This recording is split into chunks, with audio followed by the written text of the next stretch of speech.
नमस्कार। अपना उत्तर प्रदेश में आपका स्वागत है और मैं हूं आपके साथ लोकेश लकी जगवानी। 18 मई से लॉकडाउन 4 शुरू हो सकता है और इस बीच यूपी के मुख्यमंत्री योगी आदित्यनाथ ने टीम 11 की बैठक में अफसरों को कई निर्देश दिए। सीएम योगी आदित्यनाथ ने कहा कि सभी जरूरतमंद और पात्र लोगों को राशन कार्ड अवश्य दिया जाए। अगर किसी के पास राशन कार्ड नहीं है और वह जरूरतमंद है तो उसे भी राशन उपलब्ध करवाया जाए। किसी को भोजन या अनाज की समस्या नहीं होनी चाहिए। टीम 11 की बैठक में सीएम ने कहा कि प्रदेश में आने वाले सभी प्रवासी कामगारों और श्रमिकों को राशन कार्ड उपलब्ध करवाया जाए। योगी ने कहा कि निगरानी समितियों का सर्विलांस के लिए इस्तेमाल किया जाए। समितियां पौधारोपण और अनाज वितरण में उपयोगी भूमिका निभा सकती हैं। सीएम ने आगरा, मेरठ और कानपुर में लॉकडाउन को सख्ती से लागू करने के निर्देश भी दिए। तो वहीं उन्होंने कहा क्वारंटीन सेंटर और कम्युनिटी किचन को जियो टैग किया जाए। सभी कृषि विज्ञान केंद्र कृषक उत्पादक संगठन को बढ़ावा दें।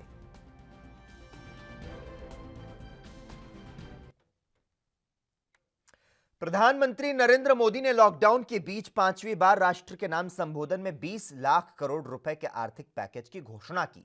पीएम मोदी के भाषण पर क्या है कानून मंत्री ब्रजेश पाठक की प्रतिक्रिया, आइए सुनते हैं।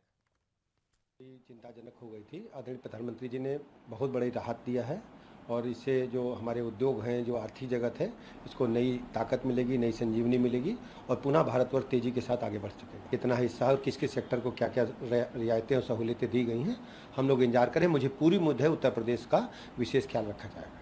ममता बनर्जी से लगातार मिल रहा है और केंद्र की बड़ा दरअसल ममता जी हों या दूसरे विपक्षी दल हों, पूरी तरह से इस कोरोना महामारी के काल में भी अपनी राजनीतिक बयानबाजी से बाज नहीं आ रहे हैं।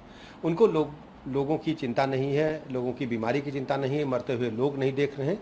वो लोग सिर्फ आगामी चुनाव को लेकर के इस तरीके की बयानबाजी कर रहे हैं। मुझे लगता है कि इस महामारी के काल में सभी विपक्षी दलों को ऐसी राजनीतिक बयानबाजी से बचना चाहिए। वहीं ताजनगरी आगरा में कोरोना का नया हॉटस्पॉट सेंट्रल कारागार बन गया है। यहां बुधवार को 10 कैदी कोरोना पॉजिटिव मिले। फिलहाल 100 कैदियों को क्वारंटाइन कर दिया गया है। दरअसल सेंट्रल जेल में निरुद्ध सजा याफ्ता कैदी की 9 मई को कोरोना संक्रमण के चलते मौत हो गई थी। डीआईजी जेल लव कुमार ने बताया कि झांसी का रहने वाला वीरेंद्र नाम का कैदी दिसंबर 2019 में हत्या के प्रकरण में सजा मिलने के बाद उसे आगरा सेंट्रल जेल में शिफ्ट किया गया था।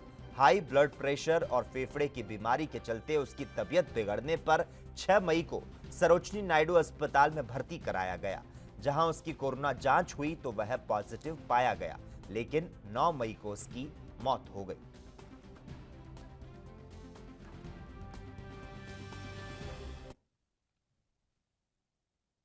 कांग्रेस महासचिव प्रियंका गांधी वाड्रा ने उत्तर प्रदेश के मुख्यमंत्री योगी आदित्यनाथ को खत लिखा है।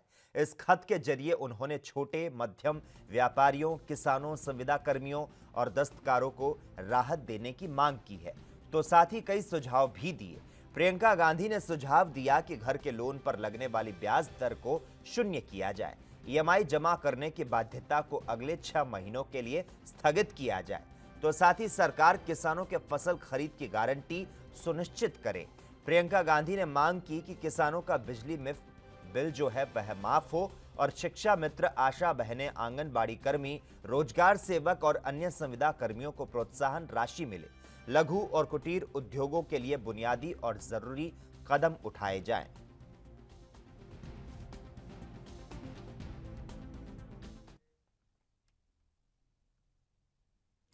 पूरे देश में कोरोना वायरस की वजह से लॉकडाउन लागू है, जिसके चलते लंबे समय से हाई स्कूल और इंटरमीडिएट की परीक्षाओं की उत्तर पुस्तिकाओं का मूल्यांकन नहीं हो पा रहा था, जिसको माध्यमिक शिक्षा बोर्ड की ओर से मंगलवार से मूल्यांकन को हरी झंडी दे दी गई। जनपद मैनपुरी में हाई स्कूल इंटरमीडिएट बोर्ड की उत्तर पुस्तिकाओं के 4 केंद्र बनाए गए। उत्तर पुस्तिका के हो रहे मूल्यांकन केंद्रों पर शासन प्रशासन की मंशा के अनुसार पहले सैनिटाइजर का छिड़काव कराया गया और सभी अधिकारियों कर्मचारियों को मास्क वितरित किए गए। किया है 2 सेंटर्स का, अभी 2 काम मैं करने जा रहा हूँ। मैनपुरी में कुल 4 सेंटर हैं और ये आगरा मंडल में आज ही मूल्यांकन शुरू हुआ है, क्योंकि आगरा मंडल के 3 जिले रेड जोन में हैं। ये ऑरेंज जोन में है, तो यहाँ शुरुआत हुई है। दोनों सेंटर अच्छे हैं और जो प्रोटोकॉल गवर्नमेंट ने निर्धारित किया उसके अनुरूप सोशल डिस्टेंसिंग मेंटेन करते हुए मूल्यांकन चल रहा है। पहला दिन है, कुछ परीक्षक कम आए हैं और पहले दिन जो कुछ कार्य को शुरू करने में छोटी मोटी कमियां होती हैं वो उस तरह की हैं। अदरवाइज़ व्यवस्था सब ठीक है और मुझे उम्मीद है कि कल से ये मूल्यांकन तेज गति से चलेगा। जैसा कि आप सभी को पता है कि मूल्यांकन माध्यमिक शिक्षा परिषद बोर्ड के मूल्यांकन का कार्य आरंभ हो गया है, तो मेरे को विचार आया कि यहाँ पर शिक्षकों को थोड़ा सा भयमुक्त भी किया जाए कि भय से भय ना गए, भयभ्रांत ना हो, सावधानी बरतें, सब अच्छा होगा, सब ठीक है। अपनी जीवन शैली को परिवर्तित कर लें। उसी क्रम में उनको प्रोत्साहित करने के लिहाज से हम लोगों ने मास्क वितरित किए हैं परिवहन विभाग द्वारा, और मैं समझता हूँ जैसा कि लग रहा है काफ़ी उत्साह से कार्य कर रहे हैं सभी। उत्तर प्रदेश के मुख्यमंत्री योगी आदित्यनाथ अब राज्य में लौटे प्रवासी श्रमिकों को रोजगार मुहैया कराने में जुट चुके हैं। मंगलवार को उन्होंने अधिकारियों को आदेश भी दिए थे कि मई के अंत तक 50 लाख वर्कर्स को मनरेगा से जोड़कर उन्हें रोजगार उपलब्ध कराया जाए। बीते 50 दिनों से चल रहे लॉकडाउन की वजह से बेरोजगार हुए मजदूरों के सामने रोटी की समस्या पैदा हो गई थी, तो वहीं मनरेगा का काम ठप्प चल रहा था, जिसे फिर से शुरू होने पर इससे गरीब कामगारों को रोटी का सहारा मिला है। दरअसल लॉकडाउन के चलते पिछले कई दिनों से रोजगार की तलाश में परेशान हो रहे मजदूरों के लिए अब राहत की खबर आई है। मलिहाबाद तहसील में सोशल डिस्टेंस का ध्यान रखते हुए बड़ी संख्या में मजदूरों को मनरेगा के तहत रोजगार दिया जा रहा है।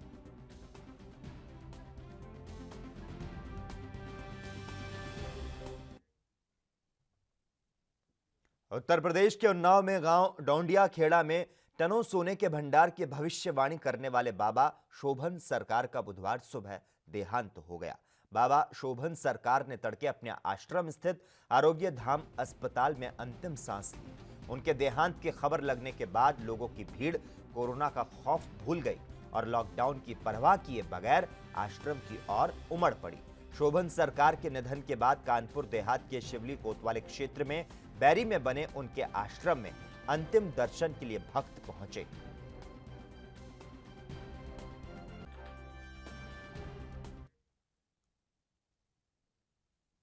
वहीं कानपुर देहात में आज सुबह भीषण सड़क हादसा हुआ। गुजरात के अहमदाबाद से प्रवासी मजदूर डीसीएम में बैठकर बलरामपुर जा रहे थे।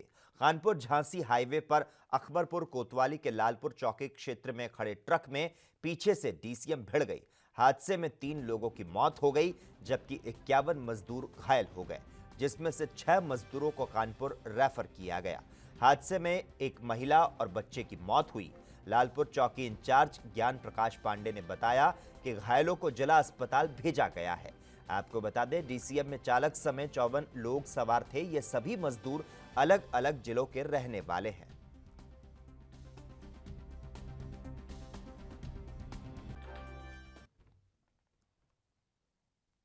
खबरों में अब बात करते हैं केंद्रीय मंत्री स्मृति ईरानी के संसदीय क्षेत्र अमेठी की, जहां सब्जियों की खेती करने वाले किसानों को इस बार मुनाफे की अच्छी उम्मीद थी, लेकिन लॉकडाउन ने किसानों की उम्मीद पर पानी फेर दिया।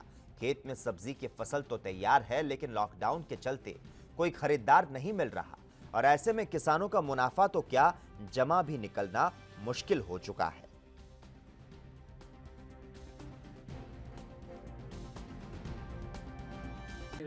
सब्जी की खेती करते हैं। इसमें जो है भिंडी लगी है, जो ना है कोहड़ा है, लौकी है, तोरई है, हाँ मिर्चा है और भाटा है। हाँ इसी सब चीज़ की लगभग कितने बीघे की फसल है आपकी तैयार? लगभग 10 बीघा होगा, 10-12 बीघा फसल तैयार है? हाँ फसल तैयार है। कैसे बेच रहे हैं फसल को इस टाइम?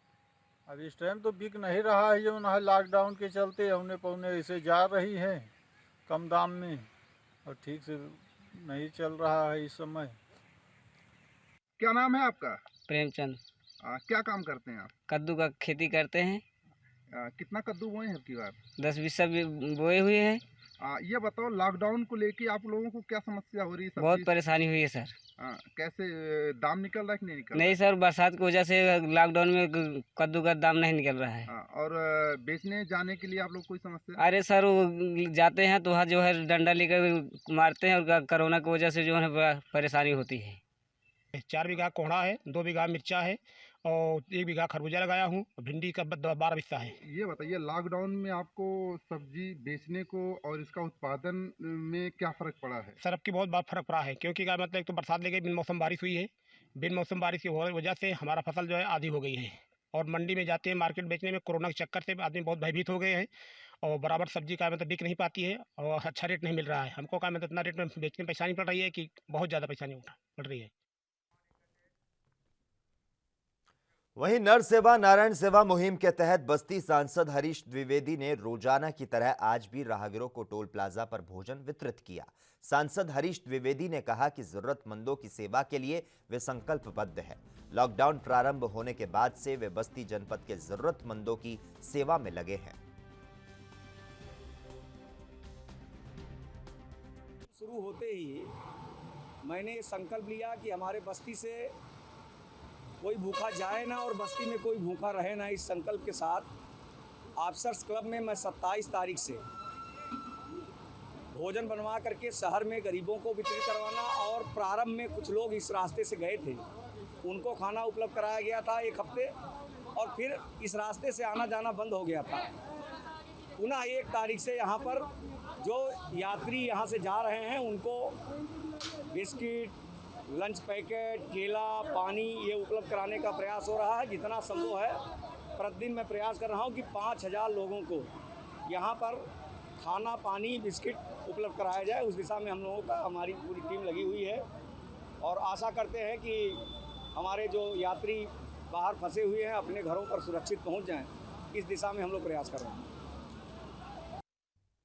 कोरोना महामारी के बीच घोषित लॉकडाउन में यूपी की जौनपुर पुलिस टिकटॉक वीडियो बनाने में व्यस्त है। जौनपुर के एक थाने का टिकटॉक वीडियो वायरल हो रहा है जिसमें थाने के अंदर दरोगा जी बैठे हैं और लड़की उनके बगल में सपना चौधरी के गाने पर डांस करके टिकटॉक बना रही है। इस मामले में एसपी अशोक कुमार ने सोमवार को जांच के आदेश दिए थे। जांच रिपोर्ट आने के बाद मंगलवार को एसपी ने बजरंग नगर चौकी के प्रभारी सचितानंद को लाइन हाजिर कर दिया है। आपको बता दें कुछ दिन पहले वाराणसी पुलिस के एक दरोगा का AK-47 के साथ टिकटॉक वीडियो वायरल हुआ था और इस मामले में एसपी ने कार्रवाई की थी। उसके बाद अब जौनपुर का यह टिकटॉक वीडियो सामने आया है। टिकटॉक का एक वीडियो वायरल हो रहा है जिसको दरोगा कहता है, तो क्या है पूरी घटना और किस जगह की वीडियो है? ये चौकी बजरंग नगर है, थाना चंद्र क्षेत्र का मामला है। चौकी इंचार्ज विजयनगर है, उनके साथ एक वीडियो वायरल हुआ है जिसमें तत्काल संज्ञान में लेते हुए उनको लाइन हाजिर कर दिया गया है एसपी महोदय के द्वारा और उनके खिलाफ जांच चल रही है। देश विदेश से लोग अपनों की मृत्यु के बाद पिंडदान करने गंगा किनारे पहुंचते हैं और उनके लिए मोक्ष की कामना करते हैं। लेकिन कोरोना वायरस के कारण चल रहे लॉकडाउन की वजह से सनातन धर्म के अनुयायी इन कर्मकांडों से दूर हैं। तीर्थ पुरोहितों ने देश के प्रधानमंत्री और राष्ट्रपति से पिंडदान और अस्थि पूजन की अनुमति दिए जाने की मांग की। तीर्थ पुरोहित और पुजारी घाट पर पहुंचते तो हैं, लेकिन कर्मकांड कराने वाला यहां कोई नहीं होता।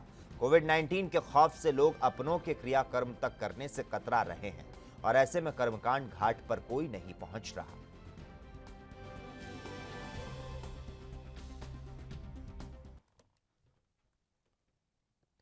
जिला बदायूं के उजानी सरकारी क्रय केंद्र में रिश्वत का खुला खेल चल रहा है। दरअसल यहां एक किसान ने ठेकेदार पिंटू गुप्ता और मार्केटिंग इंस्पेक्टर सत्यवीर सिंह पर अवैध वसूली का आरोप लगाया।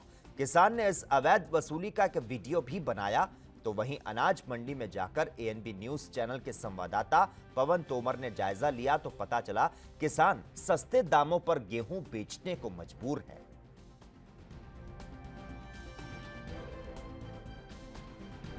मुझे यहाँ जब मैंने गेहूँ खुलाया तो पहले तो मुझे 65 रुपये कुंटल की डिमांड की गई।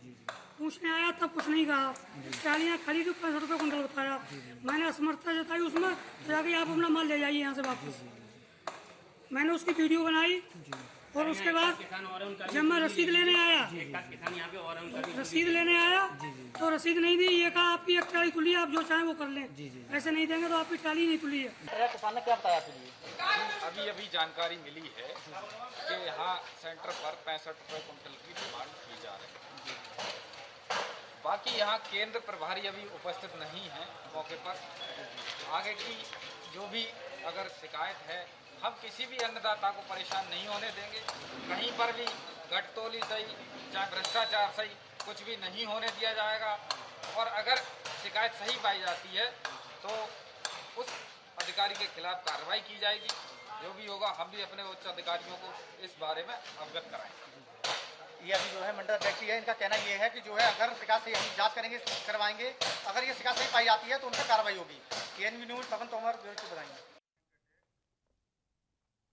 चंदौली के पंडित दीनदयाल उपाध्याय नगर में लॉकडाउन के दौरान गरीबों असहायों को भोजन और राशन मुहैया कराने के लिए समाजिक संगठन लगातार गरीबों की सेवा में जुटे हैं। संगठन के लोगों ने लॉकडाउन पार्ट 1 से लेकर पार्ट 3 तक गरीबों की मदद में कभी कदम पीछे नहीं हटाया। संगठन ने रमजान के महीने को देखते हुए अब गरीब लोगों को, गरीब मुस्लिम परिवारों को राशन के अलावा रोजा इफ्तार के सामान भी वितरित कर रहे हैं।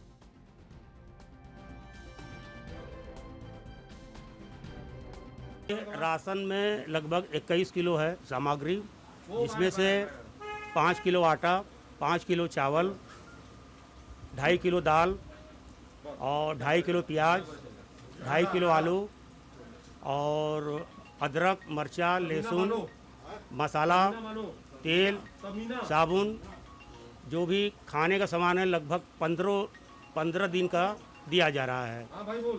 और रोजा लोग के लिए एक पैकिंग है लगभग 10-11 किलो का होगा।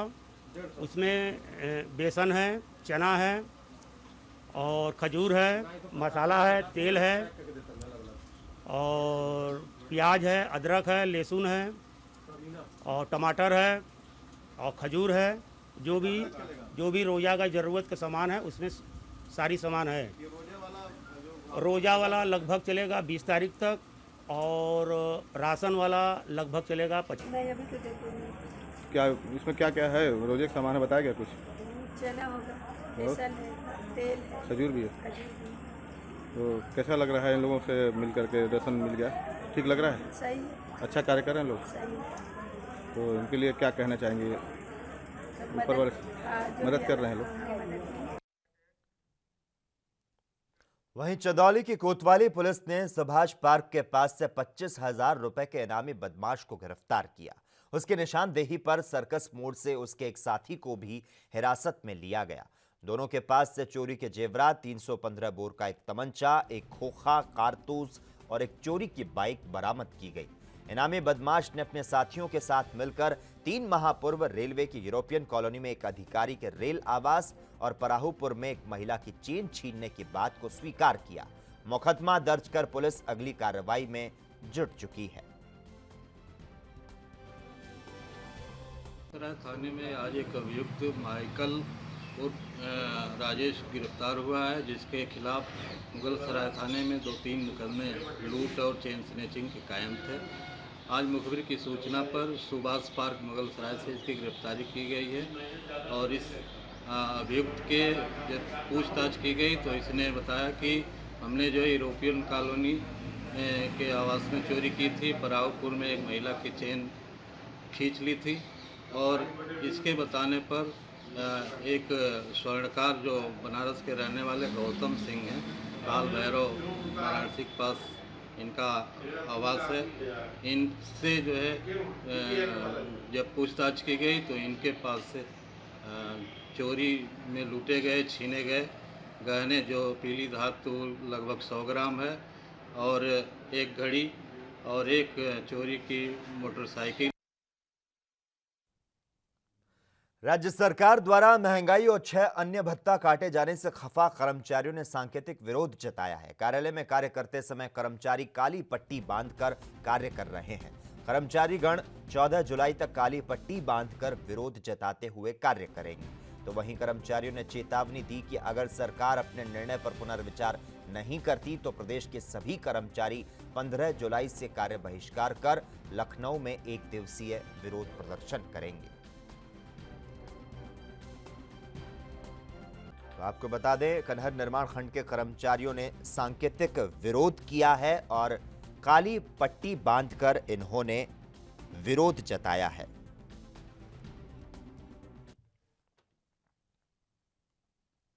अमरोहा जिले के हसनपुर कोतवाल क्षेत्र में एक गांव में निजी स्कूल के प्रधानाचार्य पर 10वीं की छात्रा के साथ दुष्कर्म करने का आरोप लगा है। 4 दिन पहले प्रधानाचार्य और किशोरी को कुछ ग्रामीणों ने खेत से निकलते हुए देख लिया। इसका वीडियो सोशल मीडिया पर वायरल हो गया। जांच पड़ताल के बाद पुलिस ने पीड़िता के पिता की तहरीर पर आरोपी के खिलाफ रिपोर्ट दर्ज की। फिलहाल आरोपी फरार बताया जा रहा है।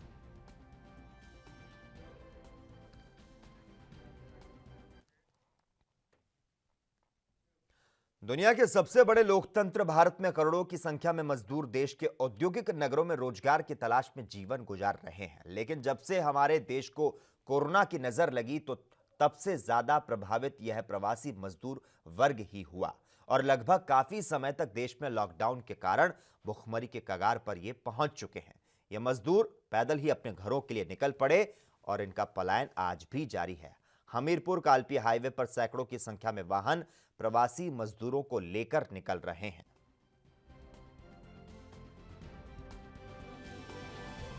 हरियाणा से आ रहे हैं, 1 हफ्ते पहले चले थे, पैदल आ रहे हैं, कोई सहयोग नहीं हुआ। हमारा बच्चे बहुत छोटे छोटे हैं और खाने पीने का भी कोई साधन नहीं था। पैदल चले, कुछ ट्रक वालों ने भी मदद करी, लिफ्ट मांगे हम लोगों ने और किराया भाड़ा कुछ नहीं लगा हम लोगों से क्योंकि हम लोगों के पास पैसे नहीं थे और हमारी कोई सहयोग नहीं हुआ। अच्छा, योगी सरकार ने इतनी सारी बसें चलाई है और मजदूरों के लिए ट्रेन, और उनके लिए आपको कोई वो नहीं हुआ? सर, कुछ भी नहीं हुआ। हमने ऑनलाइन भी फार्म भरे थे, कोई मदद नहीं हमारी। बहादुरगढ़ गए थे सर, एक महीने कहीं पर रुका, वहाँ पे 1.5 महीने हो गया हमें गए हुए सर। यहाँ से तो करीब हमने 15 दिन काम करा और फिर इसके बाद लॉकडाउन शुरू हो गया तो सब बंद हो गया, वहाँ पे काम धंधे सारे बंद हो गए। तो अभी 1 हफ्ते तक हमें खाना पीना मिला, इसके बाद फिर कोई खाने आने का कोई बंदोबस्त नहीं था। फिर हमने ऑनलाइन फार्म भरा, उसका अभी तक कोई जवाब नहीं आया था जी। कब भरे थे आपने ऑनलाइन फार्म? 2-3 दिन पहले भरा था जी। और इससे पहले भी फार्म कंप्लेंट डाली थी, कम 50 आदमी की लिख के कंप्लेंट डाली थी उसमें। कितने दिन पहले डाली थी वो कंप्लेंट?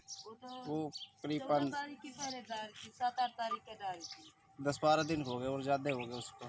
10-12 दिन कैंसिल हो गई, बोले ऑनलाइन भरे जाएंगे, तो ऑनलाइन भरा। तो क्या ऑनलाइन में कोई सुनवाई नहीं हुई आपकी? उसमें भी सर कोई फ़ोन नहीं आया। हमने 4-5 दिन रुक के भी देख लिया और फिर हमारे पास कुछ नहीं, पैसा वहाँ भी बच रहा था खाने पीने का भी, तो इसलिए हम सर वहाँ से पैदल आए। फिर एक ट्रक मिल गया था, फिर ट्रक वाले ने बोला चलो मैं। तो ये ट्रक आपको कहाँ से मिला था? ये हमें मिला था, ये कौन सा होता, दाबोदा, मेहंदीपुर दाबोदा बाईपास से। अच्छा, वहीं से ट्रक मिला और यहाँ तक आप। महाराष्ट्र, गुजरात और राजस्थान समेत अन्य कई प्रदेशों से अपने घर जाने के लिए बाइक और अन्य वाहनों से आ रहे सैकड़ों प्रवासी कामगार मजदूरों को मंगलवार को पुलिस ने तेज धूप में पिरोना जालौन झांसी बॉर्डर पर रोक लिया। तेज धूप में भूख और प्यास से व्याकुल मजदूर आक्रोशित हो गए और पिरोना चौकी को घेर कर हंगामा करना शुरू कर दिया।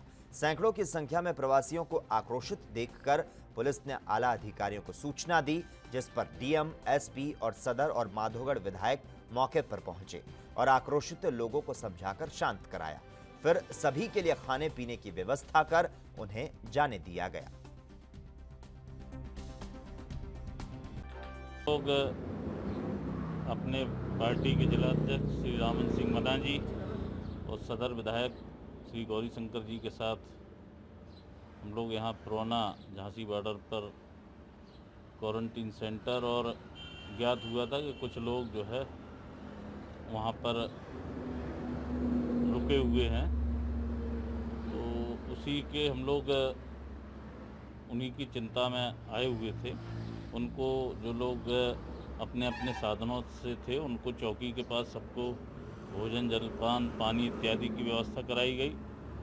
पार्टी के निर्देशानुसार हमारे जिलाध्यक्ष जी साथ में हैं, पार्टी ने ये तय किया है कि जो पैदल यात्री इसमें निकल रहे हैं, जो लोग पैदल आ रहे हैं, उनको बॉर्डर पर किसी जगह जगह उनके ठहरने की, खाने की, पीने की, उनको मास्क की, ये सब व्यवस्था कराई जाए और जहाँ के रहने वाले हैं उन लोगों को हम लोग साधन मुहैया करा के वहाँ तक घर भिजवाने की व्यवस्था भी करेंगे जो लोग पैदल आ रहे हैं। और इसी के साथ ही अपना उत्तर प्रदेश में इतना ही, लेकिन देश और दुनिया की तमाम अहम खबरों के लिए लगातार आप जुड़े रहिए और देखते रहिए ANB न्यूज़।